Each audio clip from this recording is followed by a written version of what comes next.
우리 지난주까지 마가복음 강해 설교를 했습니다. 마가복음의 끝부분은 부활하신 예수님, 그리고 그 부활을 아직 믿지 못하는 그 제자들과의 갈등으로 마무리되는 듯 합니다. 근데 예수님은 그들에게 갑자기 증인이 되라고 말씀하십니다. 아직도 믿음도 없는데 증인이 되라고 이렇게 말씀하십니다. 이제 이런 갈등, 이렇게 준비되지 않은 것들을 이제 사도행전을 통해서 하나님은 해결해 주십니다. 사도행전은 성령 행전이다 라는 별명을 가지고 있죠. 왜냐하면 성령님이 이제 역사하시는 그러한 행전이기 때문에 그런 것입니다. 이 사도행전은 2000년 전에 끝나는 것이 아니라 지금도 계속 역사하고 있습니다. 누구를 통해서? 바로 우리들을 통해서 계속 역사하실 것입니다. 이제 어떻게 제자들이 믿음을 갖게 되었을까? 이제 어떻게 제자들이 증인이 되어가고 있는가? 이것을 우리 사도행전을 통해서 배울 수 있습니다. 요즘 태극기와 촛불로 나뉘는 안타까운 모습을 보죠. 한 방송국에서 이 태극기를 들고 있는 한 분에게 인터뷰를 했습니다. 어떤 대구 출신의 이제 보수 정치인에 대해서 질문했습니다. 그 사람 어떻게 그 정치인을 어떻게 생각합니까? 그랬더니 대답이 아주 심플했습니다. 빨갱이죠. 참 대답이 너무 심플하다. 우리는 이 북한과의 대치 상황 속에서 우리는 쉽게 좌로 우로 나눕니다. 그래서 우리들의 신념이 잘못된 것은 나쁜 것은 아니지만 때로는 그 신념으로 인해서 이렇게 좌우로 또는 위아래로 나누어질 수 있다는 것입니다. 우리는 홀로코스트를 잘 알고 있습니다. 그 홀로코스트는 불에 의하여 희생된 재물, 번제라는 어떤 종교적인 의미를 담고 있는 단어이죠. 그것에 의해서 사망한 유대인이 지금 575만 명 정도 된다고 추정하고 있습니다. 참 독일 사람들에 의해서 그 많은 유대인들이 죽임을 당했습니다. 그 역시 어떤 신념에 의해서 그랬던 것이죠. 그 신념은 어떤 신념이냐? 유대인들은 이 세상에서 멸절되었으면 참 좋겠다. 그런 신념을 가지고 있었던 것입니다. 독일만큼 이성적인 사람들은 없죠. 독일 철학하면 참 유명합니다. 세계 철학을 주름잡고 독일 신학 역시 그렇습니다.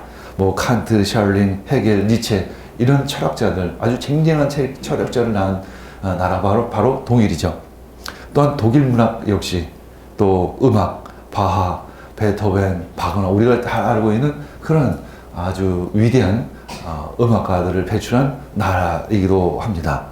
한마디로 독일은 최고 수준의 문화를 가지고 있는 국가 중에 하나입니다. 그럼에도 불구하고 그 백성들은 당시에 잘못된 신념을 가지고 있었기 때문에 수백만 명의 그 유대인들을 살인하게 된 것입니다. 우리는 그것을 학살이라 이렇게 이야기하는 것이죠. 무서운 것입니다. 때로 신념은 참 이렇게 무섭습니다.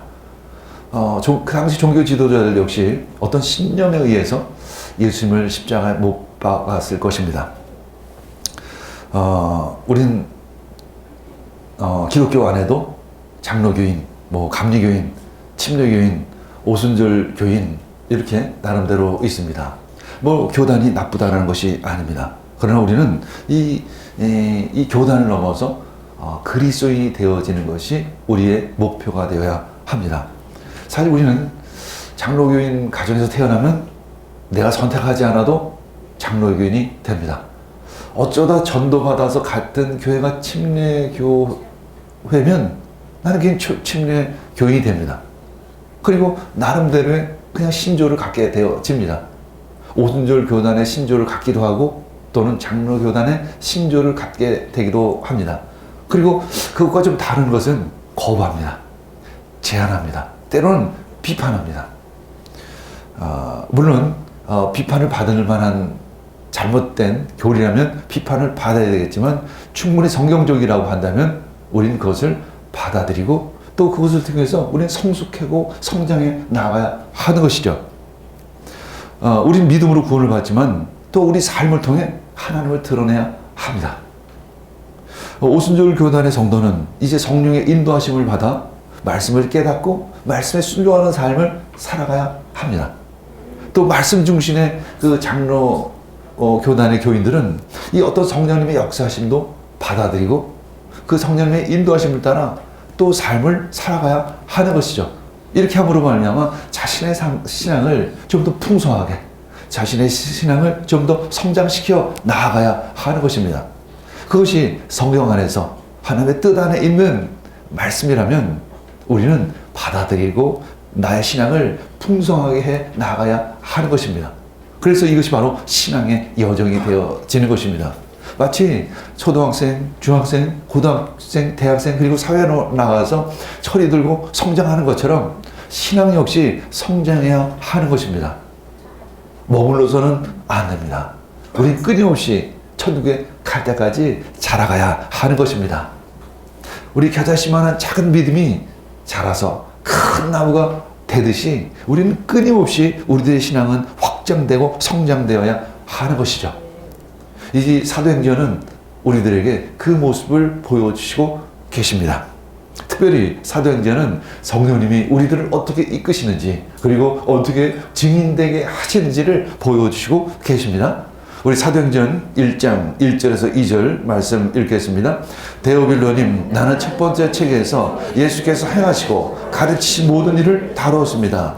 거기에 나는 예수께서 활동을 시작하신 때로부터 그가 택하신 사도들에게 성령을 통하여 지시를 내리시고 하늘로 올라가신 날까지 하신 모든 일을 기록했습니다. 여기서 첫 번째 책이라는 것은 누가복음을 이야기하고 있는 것입니다. 누가복음은 뭔가 사도행전은 한마디 이어지는 책이죠.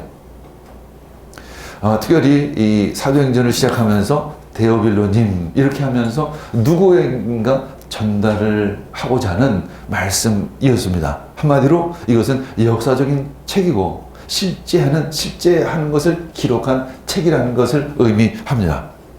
이제 누가복음을 통해서 예수께서 이 땅에 오시고 승천하신 것까지 모든 일을 기록하였습니다. 그러면 예수님께서 하신 일의 핵심은 무엇일까? 하나님은 무엇 때문에 이 땅 가운데 오셨을까? 물론 우리를 구원하기 위해서 오셨습니다. 또한 그보다 더 큰 목적이 있습니다. 그것은 하나님의 나라입니다. 하나님 나라의 복음을 전하기 위해서 이 땅 가운데 오신 것입니다. 우리가 구원을 받으면 하나님 나라의 일원이 되는 것이죠. 우리가 구원받는 것도 중요하지만 더 큰 목적은 하나님의 나라를 이루어 가는 것입니다. 하나님의 나라는 예수님께서 오심으로 이미 시작이 됩니다. 그리고 예수님께서 다시 오시면 이제 그것이 완성되어지고 성취되어질 것입니다. 우리는 이제 그 사이에 살고 있다는 것입니다. 하나님의 나라는 시작됐고 이제 하나님의 나라는 완성을 향해서 가고 있는데 우리는 그 사이에 지금 살아가고 있는 것이죠. 그렇다면 우리는 이 사이에서 어떻게 살아가야 할 것인가? 어떤 신앙의 여정을 가야 할 것인가? 그때 어떻게 이 하나님 나라의 복음을 증거할 것인가? 우리는 이 질문을 하고 그에 대한 답을 이 말씀을 통해서 들어야 하는 것입니다. 누가복음 4장 43절 읽겠습니다. 그러나 예수께서 그들에게 말씀하셨다. 나는 다른 동네에서도 하나님 나라의 복음을 전해야 한다. 나는 이 일을 위하여 보내심을 받았기 때문이라는 것입니다. 예수님께서 이 땅에 오신 이유는 하나님 나라의 복음을 전하기 위해서 이 땅 가운데 오신 것입니다. 우리가 니아스에서 말씀을 전하는 이유도 바로 하나님의 나라의 복음을 그 땅 가운데 전하기 위해서 우리가 빌림마다 달며 그 복음을 전하는 것입니다. 십자가에 못 박히시고 또 부활하셔서 40일간 예수님께서 이 땅 가운데 계셨습니다. 이 땅 가운데 계실 때 예수님은 도대체 무엇을 하셨을까? 어떤 가르침을 가르치셨을까? 그 가르침의 핵심은 도대체 무엇일까? 우리 3절 읽겠습니다. 예수께서 고난을 받으신 뒤에 자기가 살아계심을 여러 가지로 증거로 드러내셨습니다. 그는 40일 동안 그들에게 여러 차례 나타나시고 하나님 나라에 관한 일들을 말씀하셨다는 것이며, 예수님께서 부활하셨다는 여러 증거들을 많은 사람들에게 보여주신 것입니다. 왜냐하면 하나님 나라를 더욱더 깊이 가르쳐 주시기 위한 것이었다라는 것이죠. 이 하나님의 나라는 도대체 어떠한 나라인가? 사실 우리는 죽어서 가는 천국만을 소망하는 사람이 있습니다. 아, 내가 죽으면 천국에 갈 거야. 그러나 우리는 그 죽기 전에 이 하나님 나라가 이 땅 가운데 임하기를 기대해야 하는 것입니다. 먼저 그의 나라와 그의 의를 구하라. 주님은 이렇게 말씀하십니다. 그래서 우리가 천국을 가는 것도 중요하지만 이 땅에서 하나님 뜻대로 잘 살아가는 것도 중요하다는 것이죠. 하나님의 나라를 준비하는 것도 중요하다는 것입니다. 하나님의 나라의 복음을 증거하는 것 중요하다는 것입니다. 그래서 하나님께서는 우리들에게 삶을 주신 것입니다. 우리들에게 삶을 주신 이유는 바로 하나님의 나라를 증거하라는 것입니다. 우리들에게 직업을 주신 이유는, 우리들에게 가정을 주신 이유는 바로 하나님의 나라를 증거하라는 것이죠. 아까 어떤 의사의 간증처럼 나는 본업이 복음을 증거하는 것이다. 나는 본업이 이 구역예배 구역장이다. 라는 것입니다. 자신의 부업은 오히려 치과 의사. 치과 의사를 통해서 하나님은 복음을 증거하기를 원했다는 것입니다. 이것이 그리스도인의 온전한 삶의 모습입니다. 그러면 하나님의 나라는 도대체 어떠한 모습일까? 그것을 구체적으로 성경에 기록하고 있지를 않습니다. 그냥 참 좋을 것입니다. 어쩌면 에덴 동산과 같은 그런 곳일 수 있습니다. 부활하신 예수님을 보면 그 하나님의 나라가 도대체 어떠한 곳일까를 대충 가늠할 수 있을 것 같습니다. 부활하신 예수님의 모습을 보면 이 땅 가운데 있으셨을 때 천사의 모습도 아니고 또 보통 인간의 모습도 아니었습니다. 어떤 한마디로 그냥 신령한 존재이셨습니다. 먹고 마셨습니다. 그리고 만져볼 수도 있었습니다. 예수는 도마에게 이렇게 말씀하셨죠. 네 손을 들어서 내 옆구리를 만져봐라. 네 손을 들어서 내 손의 못자국을 만져보라. 만져질 수 있는 육신이었다는 것입니다. 그런데 자유로우셨습니다. 순간 나타나셨다 또 순간 사라지시기도 합니다. 어떤 환경이나 어떤 상황에 의해서 지배되지 않는 것이죠. 우리는 가끔 그런 생각을 합니다. 우리도 참 이 모든 상황이나 환경이나 돈이나 권력이나 이 모든 곳에서 참 자유로웠으면 좋겠다 라는 생각을 합니다. 부활하신 예수님은 이 세상 어떤 것으로부터 자유하신 그런 분이셨다는 것이죠. 바로 그 모습이 이 하나님 나라의 모습이 아닐까 우리는 상상할 수 있는 것입니다. 하나님의 나라는 이 땅에 세워질 것입니다. 그러나 이 세상과는 질적으로 전혀 다른 세상입니다. 거룩한 세상이 될 것입니다. 아주 신령한 세상이 될 것입니다. 그러나 이 땅에 세워졌다는 것이죠. 우리는 그 안에 살 때 참 하나님의 말씀을 순종하는데 굉장히 자유로울 것입니다. 이 자유롭다는 것은 불순종의 자유함이 아니라 아주 자유롭게 방임하지 않고 하나님의 말씀에 순종하게 될 것입니다. 그런 정도의 수준이라면 하나님의 생명이 마음껏 우리들을 통해서 역사하실 것입니다. 우리는 그 하나님의 생명 안에서 마음껏 헤엄치면서 살아가게 될 것입니다. 그것이 바로 하나님의 나라가 될 것입니다. 하나님의 나라는 하나님의 주권과 다스림이 있는 곳입니다. 하나님의 말씀을 순종하는 백성만이 살 수 있는 땅이죠. 어떤 백성이 살 수 있을까? 마태복음 4장 16절에서 17절 읽겠습니다. 어둠에 앉아있는 백성이 큰 빛을 보았고 그늘진 죽음의 땅에 앉은 사람들에게 빛이 비쳤다. 그때부터 예수께서는 회개하여라. 하늘나라가 가까이 왔다 하고 선포하기 시작을 했습니다. 회개한 자만이 들어갈 수 있는 나라, 바로 하나님 나라입니다. 그것은 지금까지 살아온 방법에 대한 회개인 것이죠. 하나님 나라에서 살아가는 삶의 방법은 이 세상에서 살아가는 삶의 방법과는 전혀 다른 방법이죠. 높은 자가 낮아지고 낮은 자가 높아질 것입니다.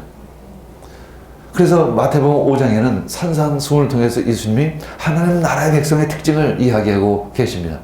마음이 가난한 자, 그 하나님의 나라의 백성이라는 것이죠. 이 땅의 것이 아닌 하나님의 나라의 것을 소망하는 사람, 그 사람이 바로 마음이 가난한 사람. 두 번째는 애통하는 자라고 말씀하십니다. 죄에 대해서 아주 안타까워하는 것입니다. 남의 죄만이 아니라 나의 죄까지도 안타까웠게 생각하는 것입니다. 이 죄에서 언제나 내가 자유로울 수 있을까? 내가 그래서 언제나 이 하나님 나라에 들어갈 수 있을까? 세 번째는 온유한 자입니다. 하나님을 사랑하고 또한 이웃을 사랑하고자 하는, 그렇게 사랑에 대해서 배가 고픈 사람을 의미하는 것이죠. 그리고 의에 줄이고 목마른 자. 아, 주님, 이 정의가 이 땅 가운데 회복되기를 간절히 원합니다. 긍휼히 여기는 자, 마음이 청결한 자, 화평케 하는 자, 이런 사람들이 바로 하나님 나라의 백성인 것이죠. 그들이 하나님의 나라를 볼 것이다. 예수님은 그들에게 말씀하셨습니다. 그리고 그 땅에는 모든 저주가 사라질 것입니다.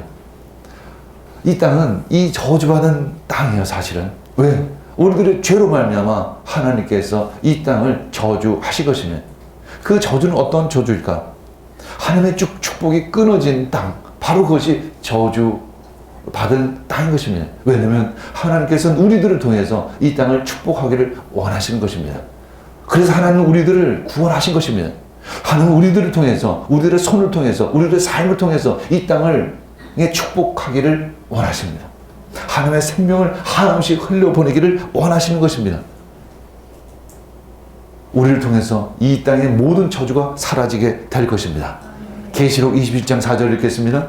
그들의 눈에서 모든 눈물을 닦아주실 것이니 다시는 죽음이 없고 슬픔도 울부심도 고통도 없을 것이다. 이전 것들이 다 사라져 버렸기 때문이라는 것입니다. 이전 것이 다 사라진 것입니다. 저주받은 이 땅의 모든 더러움이 다 사라질 것입니다. 죽음도 없을 것입니다. 슬픔도 없을 것입니다. 고통도 없어질 것입니다. 왜냐하면 하나님의 나라는 하나님의 말씀으로 가득한 곳이기 때문에 그런 것이죠. 하나님의 나라는 하나님을 사모하는, 하나님의 뜻에 따라 살아가기를 원하는 그러한 사람들만 살고 있기 때문에 그런 것입니다. 그곳은 하나님의 그 완전하고도 영원한 생명으로 가득한 곳이며, 가난은 있을 수가 없습니다. 질병은 그곳에 자리 잡을 수가 없습니다. 하물며 귀신은 도무지 자리 잡을 터전이 없는 것이죠. 그것이 바로 하나님의 나라인 것입니다. 하나님의 통치가 임하면 그래서 사탄의 영이, 귀신이 떠나갈 수밖에 없는 것이죠. 마태복음 12장 28절 읽겠습니다. 그러나 하나님의 영을 힘입어서 귀신을 쫓아내는 것이면 하나님의 나라는 너희에게 왔다는 것입니다. 이 저주가 사라지는 것을 보면, 아, 하나님의 나라가 가까이 왔구나라는 것을 우리는 알 수 있다는 것입니다. 4절 읽겠습니다. 예수께서 사도들과 함께 잡수실 때 그들에게 이렇게 분부하셨습니다. 너희는 예루살렘을 떠나지 말고 내게서 들은 아버지의 약속을 기다려라. 요한은 물로 세례를 주었으나 너희는 여러 날이 되지 않아서 성령으로 세례를 받을 것이다.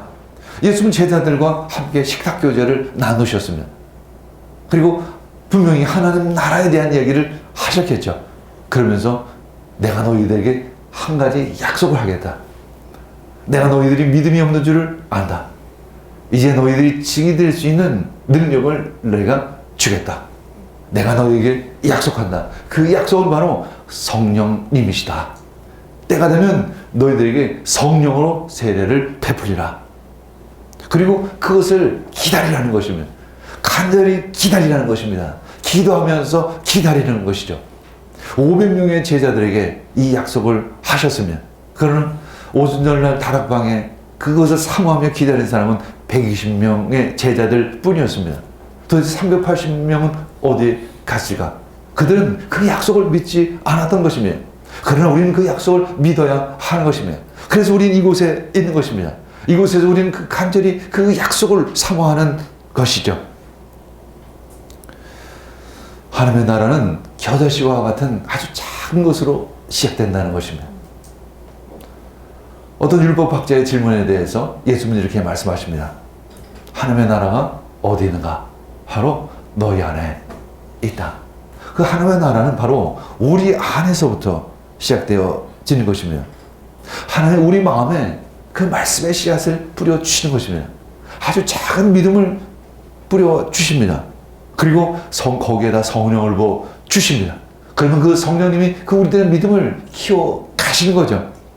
내 안에서 하나님의 나라가 자라가게 되어지는 것입니다. 그것이 바로 하나님의 나라의 특징입니다. 하나님의 나라는 그 시작은 아주 작게 시작한다는 것입니다. 이 세상 권력자들은 자신이 아주 굉장히 큰 사람처럼 뻑입니다. 이 세상을 순식간에 잘 사는 나라로 바꿀 것처럼 큰 소리 뻥뻥 칩니다. 그래서 그에게 권력을 주면 똑같습니다. 그러나 예수는 말씀하십니다. 하나님의 나라는 아주 작은 것으로부터 시작될 것이다. 너의 작은 믿음으로부터 시작될 것이다. 그 믿음을 키워라. 주님은 이렇게 말씀하십니다. 그리고 성령을 받으라. 성령님이 그 믿음을 키워 가실 것이다. 이렇게 말씀하시는 것입니다. 우리 6절 7절 읽겠습니다.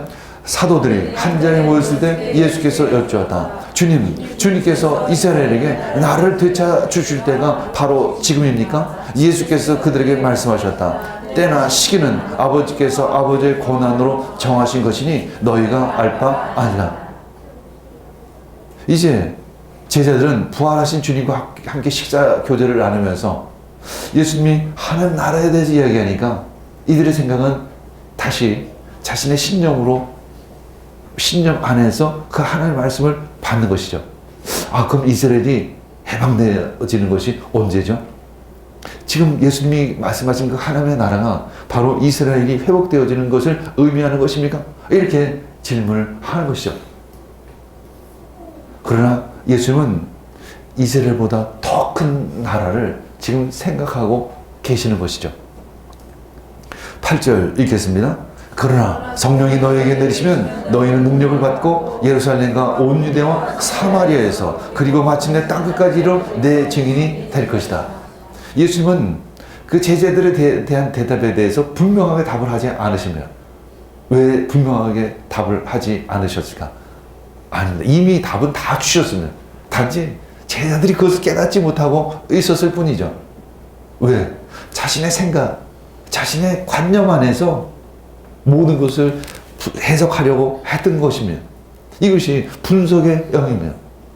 모든 것을 자신의 생각 안에서 그것을 해결하려고 하는 것이죠. 하나님의 말씀도 자신의 관점 안에서 해석하고 그것을 받아들이려고 하는 것입니다. 그렇기 때문에 그것이 깨달아지지가 않는 것이죠. 그래서 예수님은 말씀하십니다.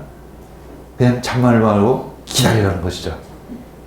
성령이 오시면 너희들의 눈을 열어 주실 것이라는 것입니다. 그분은 진리의 영이시라는 것이죠.